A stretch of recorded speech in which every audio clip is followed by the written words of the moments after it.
Hello there, kia ora.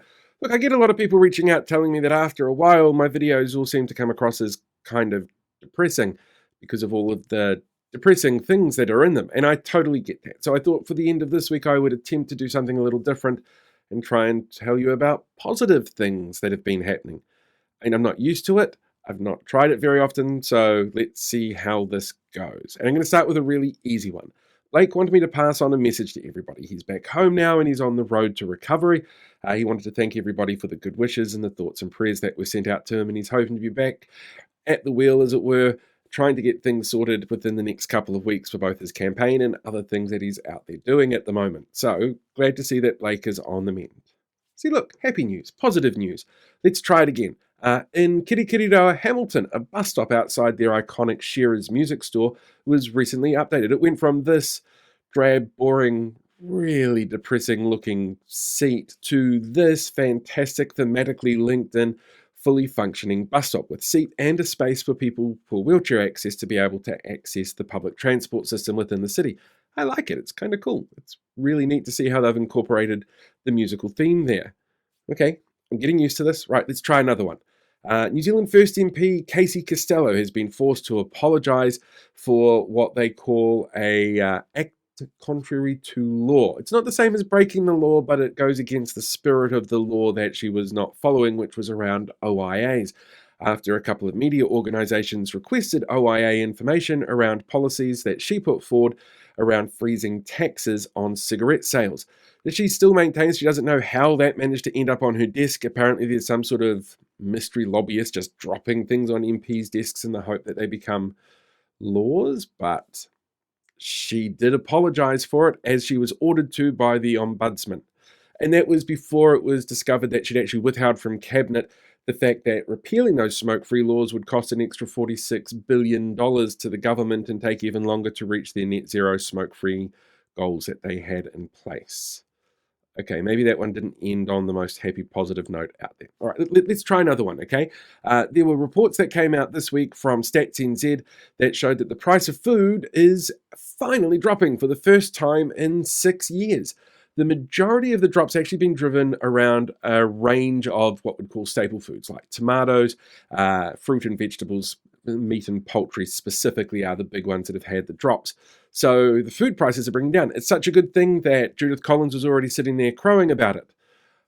The same report did point out that every other area of food, the price is still going up. Olive oil, for example, has had the most increase of any kind of food group that we sell in our supermarkets. The cost of eating out also rose about 4%.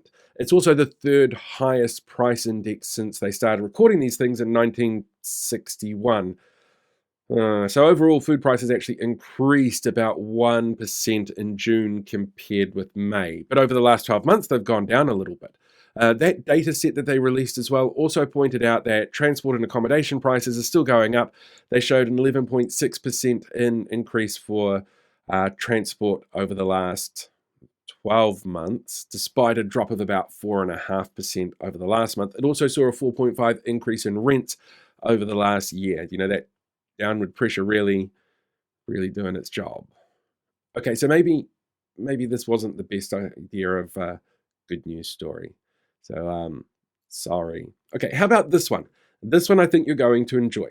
Gay furry hackers have stolen data from a right-wing think tank in the United States around something called Project 2025. For those of you that don't know, Project 2025 is basically a handbook that this institute has organized. That's a guidebook for whoever is the next Republican president to go in and change a whole bunch of things to be more like how they want it. Essentially, it would get rid of people being hired because of how good they are at the job and make sure that they're politically neutral, and instead put in people who are loyal to a specific president to be able to get through the policy changes that they want to get through, which include weaponizing things like a woman's right to choose abortion. So yeah, I'm sure that went really well. But all the data that they had, well, it was stolen by a hack that was organized by a group of gay furries, which just feels like the most American comedy news headline ever, but it kind of makes you smile because it just does. It just, yeah, it's brilliant.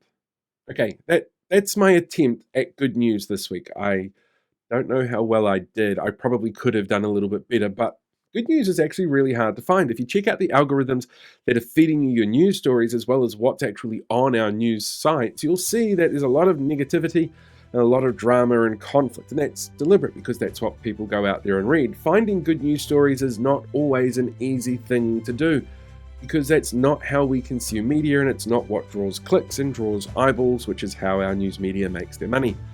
So if you do come across something good, savor it, enjoy it, relax and try and take it in the moment, because it shows that the world is not all falling to pieces out there. Sometimes good things do happen, and sometimes we have to make our own good things happen. And sometimes you need to end the week on a relatively positive note, because otherwise it can get all kind of depressing.